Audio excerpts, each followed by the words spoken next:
Hoy traigo una enseñanza, hermanos, para la iglesia. ¿Cuántos tienen hambre de aprender? Amén. Si usted tiene hambre, pues va a ser saciado. Gloria a Dios. Hoy quiero hablar bajo el tema: ¿qué tanto, escuche esto, qué tanto nos afecta el pecado? Como cuando alguien tira una bomba y explota, ¿cuál es su radio de efecto que tiene esa bomba? ¿Qué tanto daño produce a su alrededor? Así hoy quiero hablar acerca del pecado, ¿qué tanto nos afecta? Y cuando yo estaba escribiendo hoy por la mañana esto, el Señor me hacía sentir que a veces el pecado, cuando hablamos de pecado, lo miramos como algo tan simple, y el Señor me hacía sentir que la mayoría lo miran tan simple por el concepto que tienen acerca de lo que es el pecado. Y hoy quiero darle unos conceptos de lo que el Señor me ha revelado de lo que es el pecado. Creo que la mayoría saben lo que es, pero yo sé que tienen conceptos bien raquíticos acerca de lo que es esto. Y después de cómo lo voy a definir, yo sé que usted va a cambiar su perspectiva acerca de esto.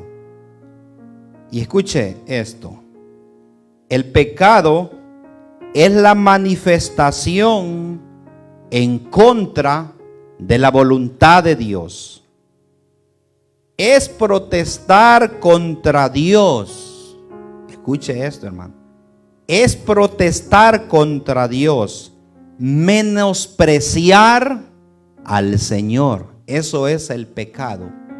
Un menosprecio al Señor. Cuando tú decides pecar, eliges voluntariamente darle la espalda al Señor. ¿Estamos aquí, hermanos? Cuando nosotros decidimos pecar, decidimos voluntariamente darle la espalda al Señor. Escuche esto: el pecar es como escupir el rostro del Señor. ¿Cómo lo mira desde ahí? ¿Usted haría algo con una persona? Más si anda tos. El pecado, eso es como escupir el rostro del Señor. Es una expresión con tus hechos de decirle al Señor, escuche esto, es una expresión de nuestros hechos de decirle al Señor: no te amo. Mire qué triste es esto, hermano. Hoy nos vamos a dar cuenta si verdaderamente amamos al Señor. Pero a veces no hay necesidad de decirle al Señor: no te amo. Con nuestros hechos y nuestra forma de ser podemos estarle diciendo: no te amo. Es más, muchos con sus expresiones le dicen a Dios: te odio y te aborrezco. Es transgredir la ley de Dios. Es la rebelión contra Dios y infracción de la ley. Es una impureza moral. Miren lo que es el pecado, hermano. Es el derecho legal del enemigo para operar en alguien. ¿Escuchó eso, hermano? Es el derecho legal del enemigo de operar en alguien. ¿Y qué significa? Que cuando una persona peca, decide pecar o está en pecado, le está diciendo automáticamente al enemigo: obra en mí, opera en mí, y le está dando un derecho legal para actuar en esa persona. El pecado es la puerta para que los demonios operen libremente en una persona, hermanos. Desde ahí nunca lo había visto, ¿va? es el derecho legal para que los demonios operen en esa persona. Eso es el pecado. Y cuando estoy hablando, hermano, del efecto que causa en nosotros los cristianos el pecado, lo estoy diciendo diferenciándolo, porque no es el mismo efecto de los que están allá afuera que los que estamos, mejor dicho, aquí adentro. ¿Sabe por qué? Porque los de afuera, por naturaleza, automáticamente ellos practican el pecado. Pero en nosotros, hermanos, es diferente. ¿Sabe por qué? Porque el pecado, agárrese de la banca, el pecado da una identidad a la persona. Porque dice el libro de San Juan, el que practica el pecado, ¿qué? Es del diablo. ¿Qué significa? Que el pecado le da una identidad a la persona. ¿Vio qué terrible es esto, hermanos? El pecar es una manifestación de que no lo conocemos a Dios. Porque el libro de Primera de Juan 3:6, no lo busque, dice: todo aquel que permanece en él no peca. Todo aquel que peca no le ha visto ni le ha conocido. ¿Qué significa? Que cuando nosotros, hermanos, todos nosotros fallamos. Quiero que diferenciemos algo. Todos nosotros fallamos. Todos nosotros pecamos. Pero cuando estoy hablando desde este punto de vista, estoy hablando en vivir el pecado. Por eso leí el inicio de este libro: perseveraremos en el pecado. Está hablando de una persona que continuamente lo practica. De vez en cuando uno dice: ay, qué barbaridad lo que pensé, lo que hice, y uno le pide perdón al Señor. Es una gran diferencia a que usted lo ejercite, que usted lo practique.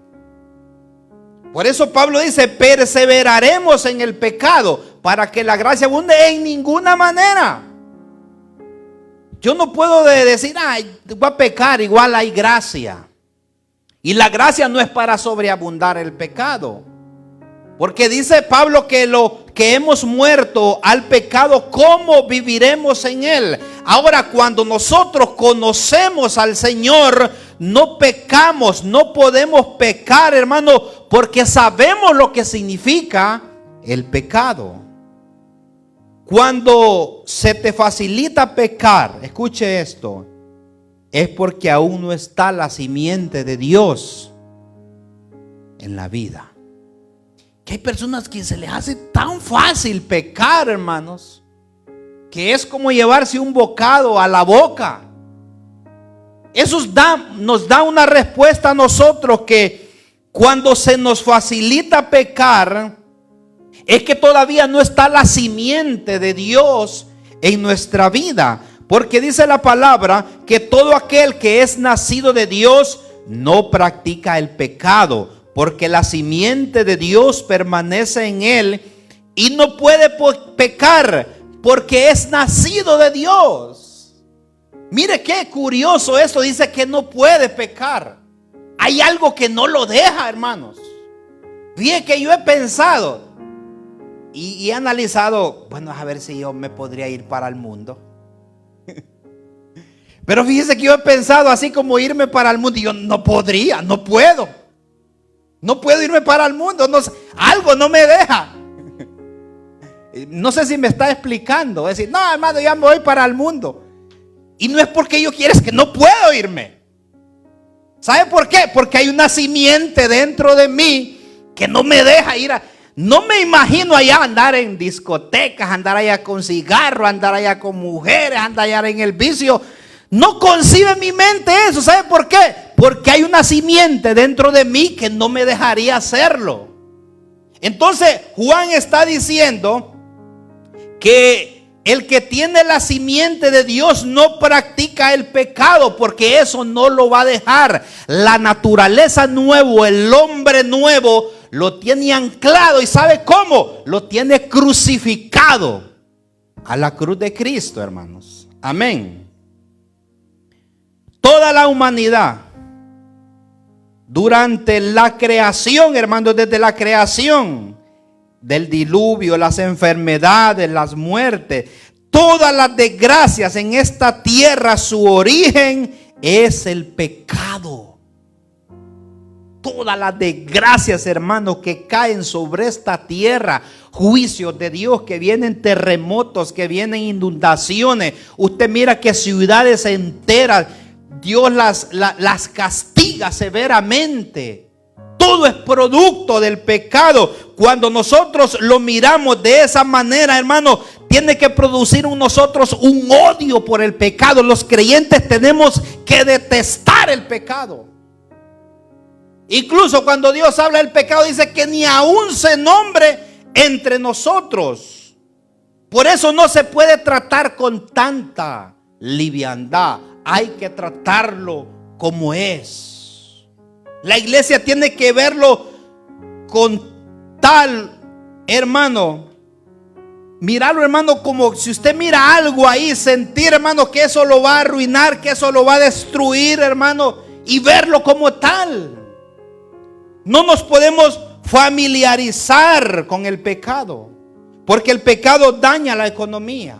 El pecado daña el cuerpo. El pecado daña la salud. El pecado daña la familia. Donde el pecado llega y arruina todo. Es como un cáncer, es una destrucción, es una plaga, hermanos.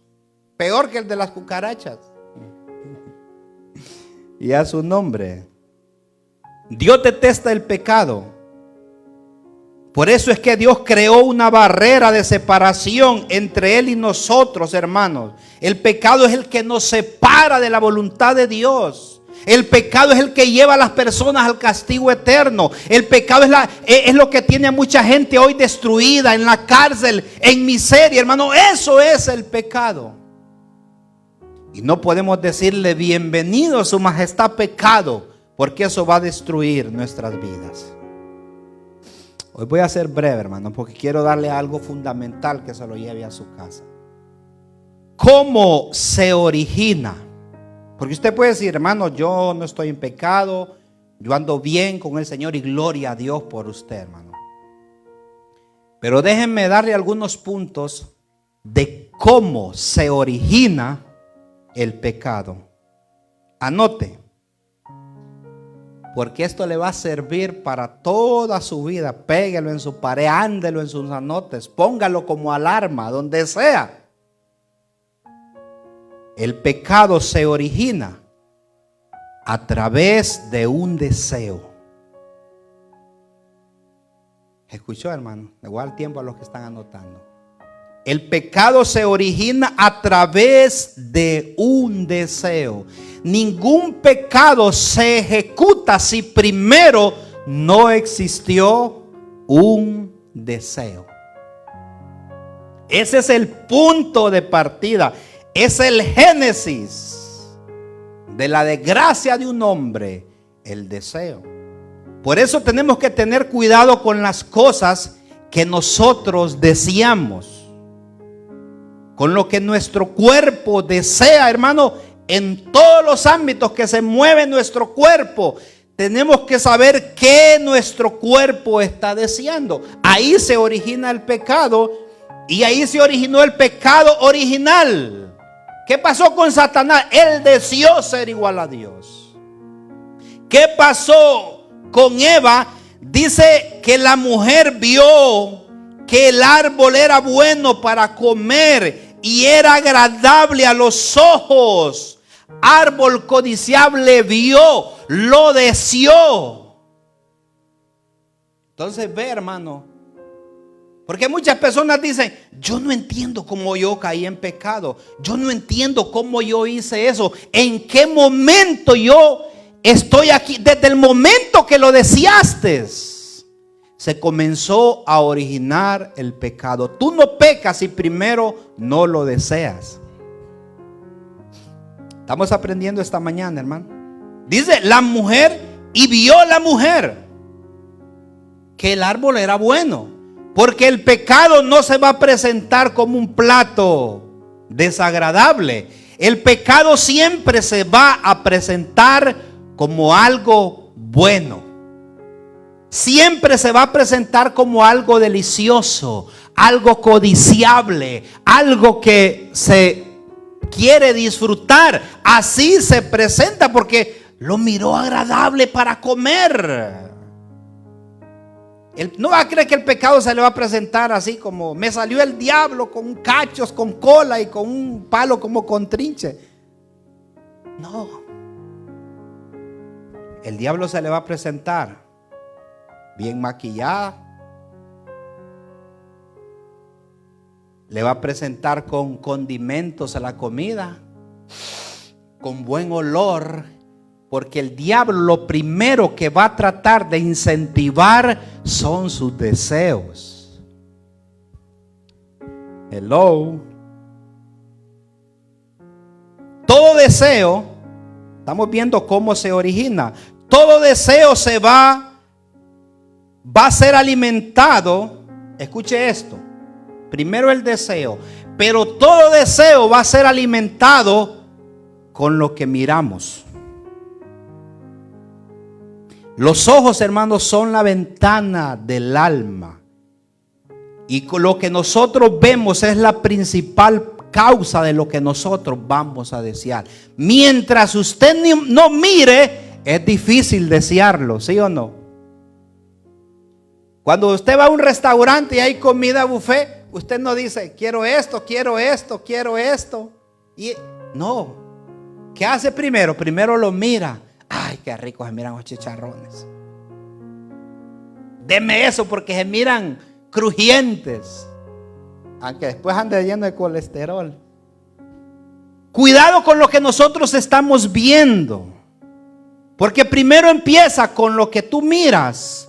Y la vista le manda un mensaje a tu mente para que deseen aquello, hermano. Entre más miras, más fuerte se volverá el deseo. ¿Escuchó esto, hermano? Entre más miras, más fuerte se puede volver tu deseo. Por eso Jesús dijo, si tu ojo derecho te es ocasión de caer, ¿qué dice? Sácalo. Porque mejor es entrar sin un ojo al cielo que con los dos ojos al infierno. ¿Cuántos quieren sacar los ojos, hermano? Vayan pasando, que con este lápiz lo pasan. Quizás no está hablando en un sentido figurado. No es que nos vamos a sacar el ojo, que sería bueno, hermano. Pero está hablando en un sentido figurado, que si tu ojo te es ocasión de caer, ¿qué dice Jesús? Sácalo, quítalo. Porque si te quedas pegado viendo, tu deseo va a crecer. Y va a crecer de tal manera que después no vas a controlarlo. Por eso tenemos que decirle, Señor, unge nuestros ojos con colirio. Porque nuestros ojos todos los días van a proyectar deseo. Desde que tú te levantas y miras tu teléfono, tus ojos van a proyectar deseo. Vas al trabajo, van a ver cosas que van a proyectar deseo. Donde quiera que tú andes, tus ojos siempre te van a andar proyectando deseos. Y siempre considera que ahí se va a originar el pecado, hermanos. Dígale que está a la par, cuida tus deseos, dígale, cuida tus ojos.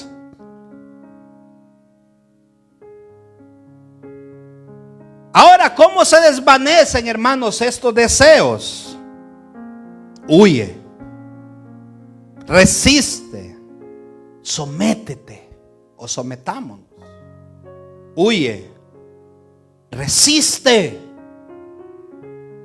Es lo que hizo José, huyó.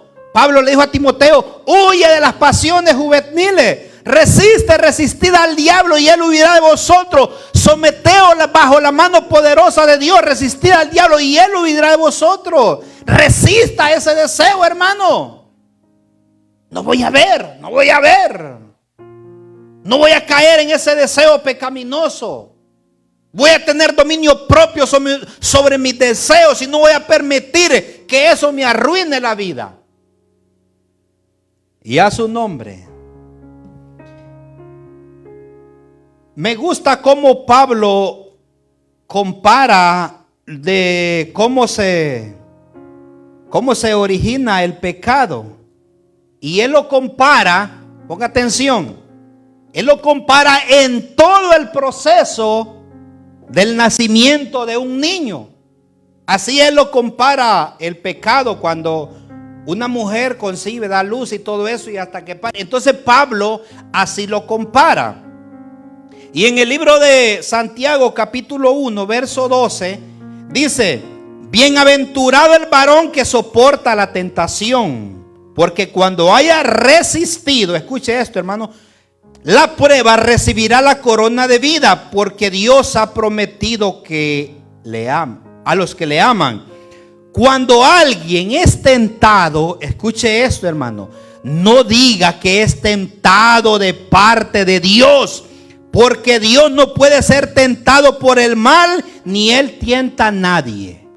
Mucha gente dice: bien, hermano, qué prueba estoy. ¿Qué pasó? En la prueba que me tiene el Señor. ¿Y qué pasó? Es que viera qué tentación carnal la que tengo. ¿A ti quién te ha dicho que Dios te ha mandado esa prueba? Ese es el diablo que te está probando. Oye, cuando alguien es tentado, no diga que es de parte de Dios, porque Dios no tenta a nadie.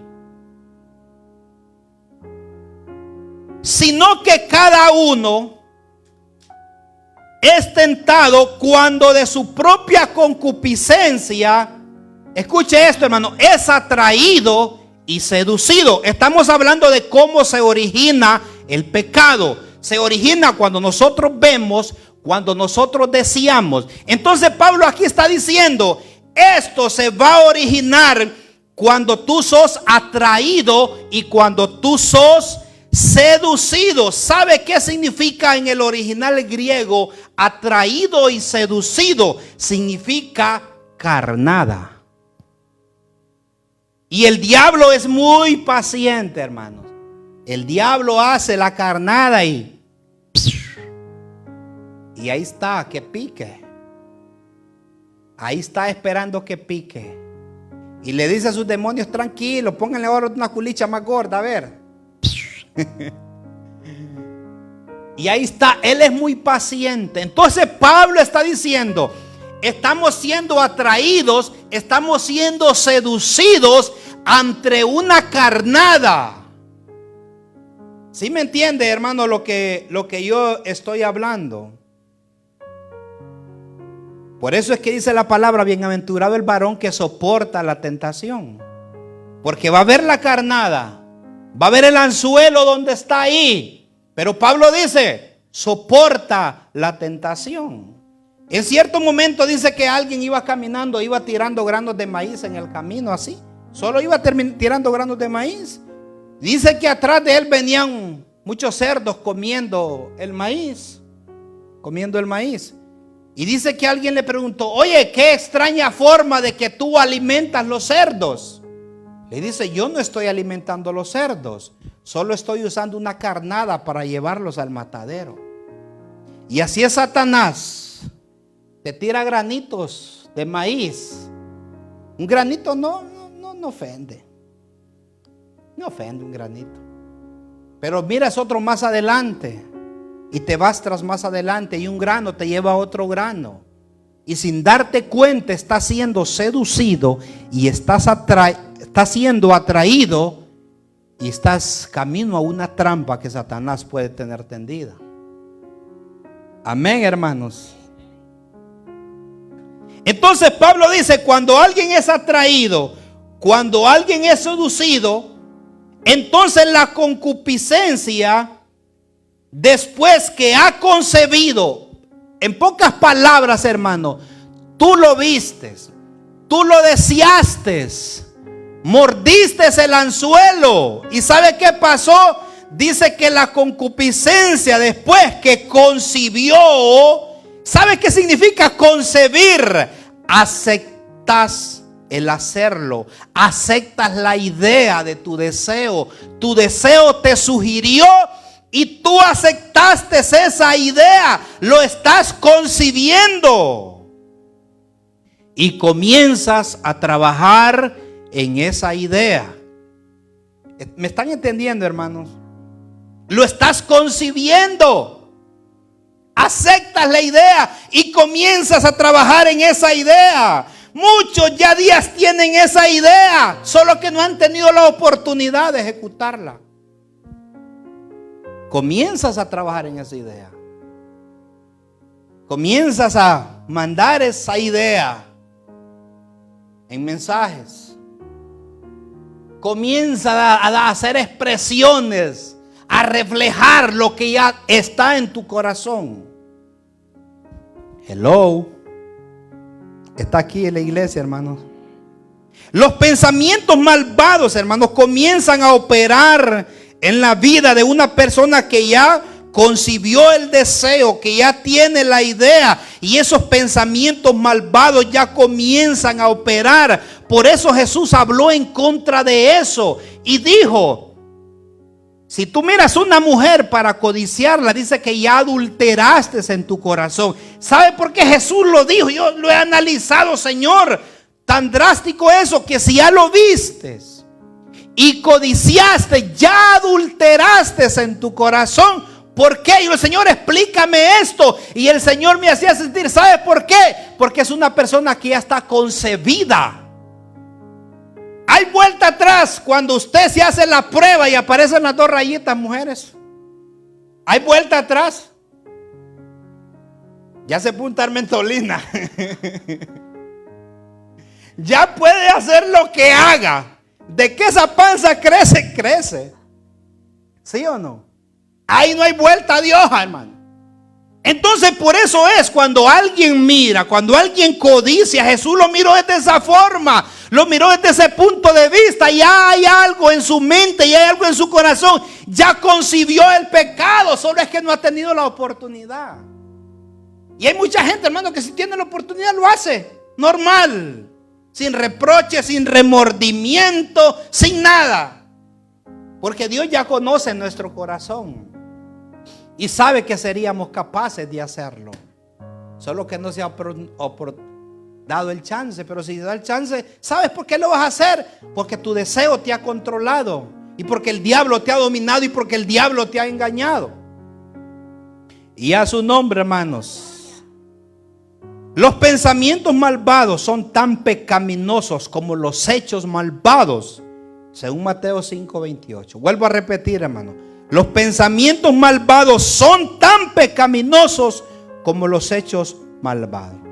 Entonces Pablo dice: tu deseo te atrajo, te sedujo y luego concebiste. ¿Qué espera, hermano? Parir. Miren lo que dice. Estamos en Santiago 1:15. Entonces la concupiscencia, después que ha concebido, da a luz el pecado. Da a luz el pecado. Y el pecado, siendo consumado, ¿qué dice? Da a luz la muerte. Da a luz la muerte. Hermanos míos, dice Pablo en el 16, no erréis. No erremos, hermanos. Cuidemos nuestras vidas, vivamos en santidad, porque sin santidad, hermano, nadie verá al Señor. ¿Cómo comenzó el pecado entonces? Con lo que vistes. Un deseo te sedujo, fuiste atraído, lo concebiste y luego lo diste a luz. Pero el problema no es parirlo. El problema que va a dar a luz la muerte. Muerte espiritual y también la muerte física. ¿Por qué cree que hay tantas personas hoy muertas espiritualmente, que ya no quieren nada de Dios, se enfriaron en la iglesia? Porque en su mayoría, hermanos, o tienen 8 meses o 9 meses, o muchos quizás están mordiendo ahorita el anzuelo. Pero Dios ha traído este mensaje esta mañana, hermanos, para que podamos, hermanos, reflexionar y decirle al Señor: Señor, ayúdame. Amén, hermano. Dele un aplauso al Señor. David, hermanos, David fue un ejemplo claro sobre todo este proceso que nosotros hemos estado hablando. Y cuando la palabra de Dios habla que da luz la muerte, estamos hablando de las consecuencias que éste trae. Porque el pecado nunca viene solo. Trae un paquete, hermano, incluido. Trae un paquete incluido. No solo es el simple deseo, Satanás te lo vende así. Satanás te lo vende con un 70% de descuento. Amén, hermanos. Satanás lo vende con un 70% de descuento. Pero esa etiqueta es la etiqueta del infierno. Amén, hermanos. Porque Él no te ha dicho todavía las consecuencias. Solo te proyecta el deseo. Va a ser un momento bonito. Nadie se va a enterar. Nadie se va a dar cuenta. Disfrútalo. Aprovecha, papo viejo. Aprovechalo. Y Él no te dice las consecuencias, hermanos, que esto trae. Dolor, miseria.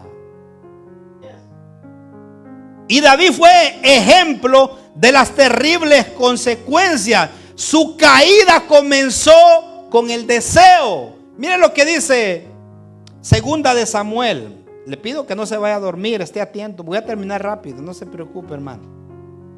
Miren lo que dice Segunda de Samuel, capítulo 11.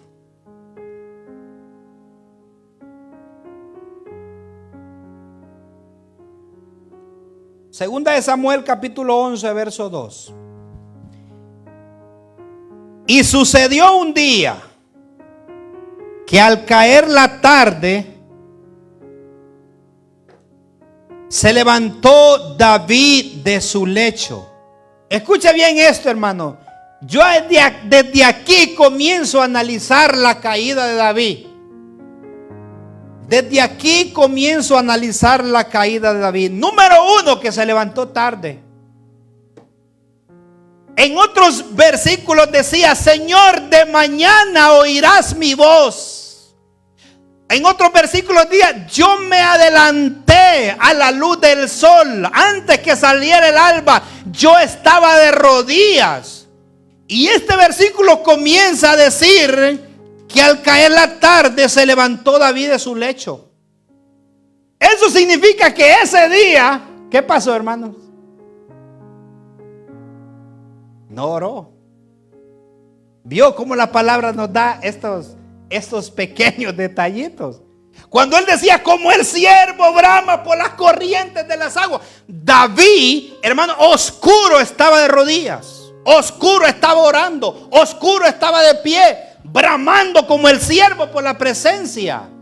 Pero ese día se le pegó la cobija.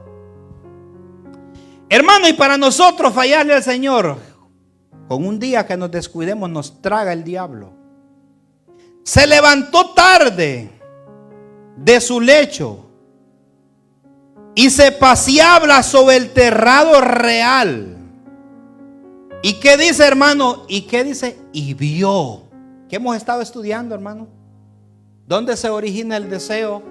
Dice que vio desde el terrado a una mujer que se estaba bañando, la cual era muy hermosa. Si hubiera sabido la lectura de Pablo, que hay que resistir, que hay que sacar del ojo, quizás hubiera hecho algo David. Pero vio. Y esa vista produjo un deseo, más que la miró bañándose. Y dice que envió, hermano, es lo que él vio, inmediatamente proyectó un deseo en sus pensamientos. Lo analizó, lo planteó, hizo su planificación por lo que vio. ¿Y sabe qué pasó? Dice que la mandó llamar. Mandó mensajeros. Y ni perdió tanto tiempo, hermanos. Porque para caerte en un minuto caes. Ni perdió tiempo, mándenla a llamar. ¿Sabe qué? Desde que la mandó llamar ya David estaba en pecado. Y vino y se durmió con ella. Todos conocemos la historia, durmió con ella. Óigame, y yo registro aquí en la palabra de Dios, esta mujer Betsabé, que no ofreció ninguna resistencia. La Biblia no habla de ninguna resistencia, porque era una mujer desleal a su marido. Es una mujer desleal y adúltera. Porque hubiera sido otra mujer, ya podía haber sido su rey, no mi rey. Prefiero la muerte antes que ser infiel a mi esposo Urías. Pero ella no ofreció ninguna resistencia. Hello. ¿Qué resistencia nosotros le proyectamos al pecado, hermano? ¿O colaboramos? Colaboramos con la causa. Y a su nombre, hermanos. Me asusta ese silencio, hermano, de ustedes. Pecó. Porque la caída comienza con el deseo. Miren lo que dice Proverbios 6. Falta poquito, hermano, no se preocupe. Proverbios 6.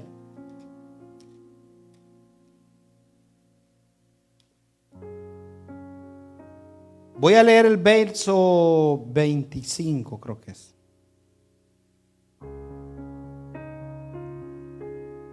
No codicies su hermosura en tu corazón. Aquí está, hermano. Estos son pecados silenciosos. Pecados que pueden atar las personas, hermano, durante años y no lo pueden hacer crecer espiritualmente, hermanos. Porque son pecados que quizás las personas no son proyectables, pero el Señor conoce nuestro corazón. Y dice, no codicies su hermosura en tu corazón, ni ella te prenda con el anzuelo, con tus ojos. Porque a causa de la mujer ramera el hombre es reducido a un bocado de pan, y la mujer caza la preciosa alma del varón. Tomará el hombre fuego en su seno, sin que sus vestiduras ardan. Andará el hombre sobre brasas, sin que sus pies quemen. Yo me acuerdo una vez que prediqué acerca de esto allá en Silca. Porque hay cosas, hermanos, que creemos que no nos afectan. Y esto de codiciar la belleza o la hermosura, como dice este proverbio, es como creer que nosotros podemos tener una brasa en la mano y que no nos va a causar daño. Dice, ¿podrá el hombre tener brasas en su mano, fuego en su mano, sin que éste cause daño alguno? O caminar sobre las brasas, hermano. Eso es querer jugar con el pecado y creer que no va a causar ningún efecto en nuestra vida. Tarde o temprano te van a quemar las brasas. Como hijos de Dios, como ministros de Dios, hermanos, tenemos que cuidarlos. Y a su nombre. Tomará el hombre fuego en sus manos, sin que sus vestiduras ardan. Andará sobre brasas, sin que sus pies quemen. Claro que no va a poder, tarde o temprano, hermano. Lo va a quemar. Lo va a quemar, hermanos. Así es el que se llega a la mujer de su prójimo. No quedará impune ninguno que la tocara. Y mire que la palabra de Dios habla que el que comete adulterio es falto de entendimiento, corrompe su alma. El que tal hace, el pecado corrompe el alma. ¿Sabe qué significa corrompe? Significa pudre. El pecado pudre el alma. Por eso, hermanos, tenemos que cuidarnos. Tenemos que cuidarnos en estos últimos tiempos. Está aquí, hermano. Tenemos que cuidarnos, hermanos. Cuide su integridad. Cuidemos nuestra integridad. Y no le dé lugar al diablo, no muerde el anzuelo. ¿Qué va a hacer usted haciendo tan tarde mensajeando con una mujer ajena, con un hombre ajeno? ¿Qué va a hacer usted tan tarde hablando de cosas, hermano? Cuídese, no camine sobre brasas. Cuide su vida, cuide su ministerio. Hello. ¿Qué van a hacer dos personas a altas horas de la noche allá? No, es que solo andamos paseando. ¿Qué va a andar haciendo? No le dé lugar al diablo, cuídese. Y a su nombre. No vaya a corromper su alma, no vaya a podrir su alma. Porque dice el 32, el 33, porque los resultados van a ser herida y vergüenza hallará, y su afrenta nunca será borrada. Hermano, el pecado es una afrenta y es una mancha que nunca se borra. Porque el pecado, la consecuencia, te va a dar un título. ¿Y sabe cuál era el título de muchas? Decían, la ramera, decían. ¿Vio que en la Biblia no menciona el nombre de estas personas? ¿Cómo decían? La ramera, la adúltera. Porque son manchas y son afrentas. No permita que una afrenta le vaya a dar una identidad, que el pecado le vaya a dar una identidad. Claro que cuando nosotros pecamos, la sangre de Cristo nos limpia de todo pecado y nos deja libre, nos purifica, claro que sí. Pero hay afrentas que se pueden cargar toda la vida. El perdón del Señor está. El perdón del Señor está, hermanos. Pero no voy a permitir que una afrenta le vaya a poner un sobrenombre a usted. Mire, es el traicionero, fue la traicionera. Y era la que estaba en el coro y la que pecó. Y era el predicador. Y mira, ese fue el predicador que...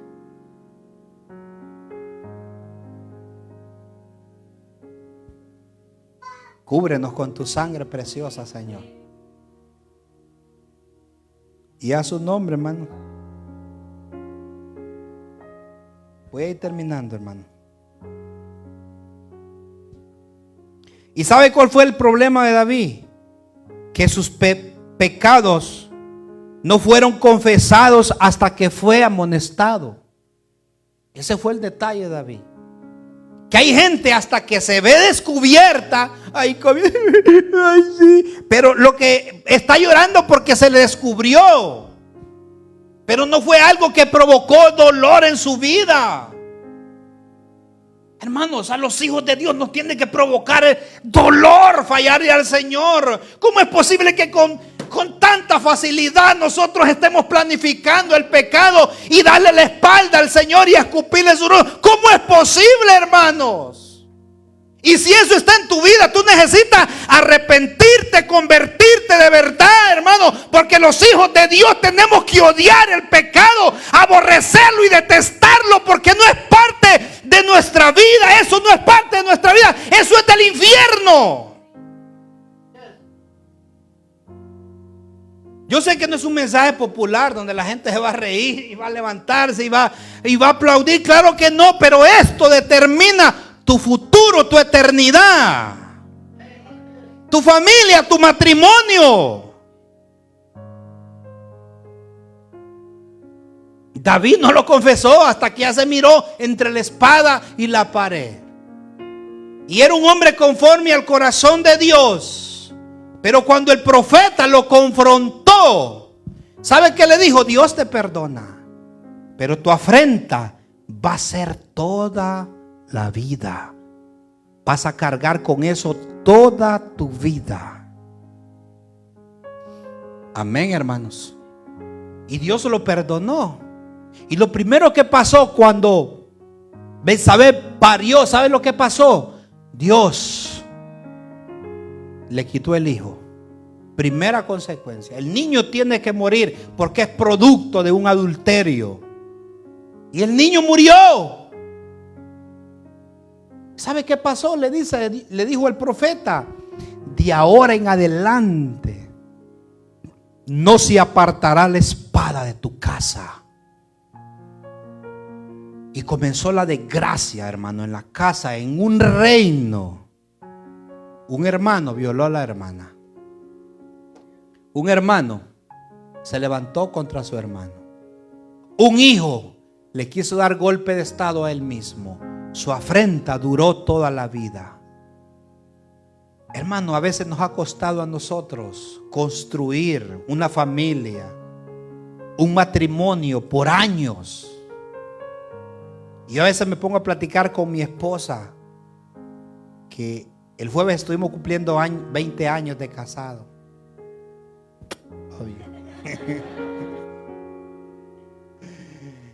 Y yo estaba pensando cuánto me ha costado. He llevado cuernos. No, pero una familia, como Dios me ha bendecido con hijas, con tantas cosas que Dios, nos ponemos a platicar. Dios nos ha bendecido por irlos a cambiar por 5 o 10 minutos de placer, a cambiar mi familia, a dañar mi esposa, dañar el ministerio que Dios me ha dado, dañar el testimonio de la iglesia, decepcionarlos a ustedes. Tendría que estar loco. Entonces, cuando tú miras el pecado desde ese punto de vista, tú lo vas a odiar. Y le vas a decir: pecado, tú no me vas a quitar mi familia, no me vas a quitar mis hermanos, no vas a quitarme mi testimonio, no vas a quitarme mi salvación y tampoco me vas a quitar mi Dios. Tú no vales la pena, no valo. Tú eres insignificante. Lo que tú me quieres ofrecer es reducido a nada. Eso es estiércol para mí, comparado a lo que Dios me ha dado, hermano. El pecado es insignificante. ¿Y cómo es posible que tú lo muerdas y caigas en esa trampa del enemigo? Míralo desde ese punto de vista. No ofendas a tu Dios, no traiciones a tu Dios. Que tu Dios se sienta orgulloso de ti y que diga: ese es mi hijo amado, en el que tengo contentamiento. En él se complace mi alma, porque aborrece el pecado. Dios se contenta en nosotros, hermanos. Cuando está la tentación y nosotros le decimos: tú no tienes nada que ver conmigo. ¿Sabe qué nos dice Dios? Tú eres mi hijo. Ese es el que yo he formado. Ese es el que compré en la cruz del Calvario. Ese es mi hijo. Y Dios se complace. Si hay cosas que yo quiero en estos últimos tiempos, es que Dios se complazca en mí. Si tú has pecado, déjate limpiar por la sangre de Cristo. Vuelve a comenzar otra vez y no permita que el diablo te siga pisoteando. Ya no sigas siendo esclavo del pecado. Levántate esta mañana en el nombre de Jesús y dile al diablo: no vas a volver a engañarme. Yo me voy a levantar, porque ahora yo no voy a ofender a mi Dios. Basta ya el tiempo que lo has ofendido. Basta ya el tiempo que lo has traicionado. Para allá. Es tiempo de que la iglesia comience a vivir y a comportarse como la amada del Cordero. Es tiempo que la iglesia comience a vivir como una iglesia que ame la santidad, que ame la obediencia, que ame al Señor. Iglesia, comencemos a amar al Señor de verdad. De verdad. Basta de hipocresías. Basta de jugar al evangelio y de jugar al hermano de la Biblia debajo del brazo. Basta de ello. Es tiempo de convertirse de verdad y de arrepentirnos de corazón y ser verdaderos hijos de Dios. Porque la iglesia, en su mayoría, hermanos, sus almas están podridas.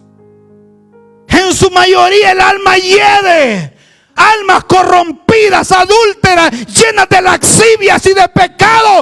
Dios está hastiado, hermano. Dios está cansado de ver una iglesia fría e indiferente. Ministerios llenos de pecados. gente en pecado y ministrando. Nadie puede saber de lo tuyo, pero Dios sabe y conoce tu corazón, y tarde o temprano eso te va a pasar factura. Pero esta mañana este mensaje es para nosotros, hermanos, para que nos comprometamos de verdad y ya no juegues con el pecado y le pidamos perdón al Señor y decirle: Señor, yo no te quiero seguir ofendiendo. Yo no te quiero seguir ofendiendo, Señor. La mayoría tienen ofendido al Señor. Y si lo digo es porque lo siento en mi espíritu, hermano. Pero en su mayoría tienen ofendido al Señor. Y lo dicen, hermano, con el estilo de vida que llevan. Es tiempo de volvernos al Señor, hermano, de corazón. Yo no quiero seguir siendo un cristiano a medias. Yo quiero convertirme de corazón y de verdad y volver a mi primer amor. Yo no quiero darle el resto de mi vida, los años que me quedan, yo no los quiero dar al pecado. Yo quiero dárselos al Señor, porque Él es digno de mi adoración. Él dio su vida por nosotros. Y nosotros, ¿por qué no la damos por Él? Él dejó su trono, hermano. Dejó su reino. Y vino a morir por nosotros. Se dio a nosotros. Y porque a nosotros nos cuesta darnos a Él.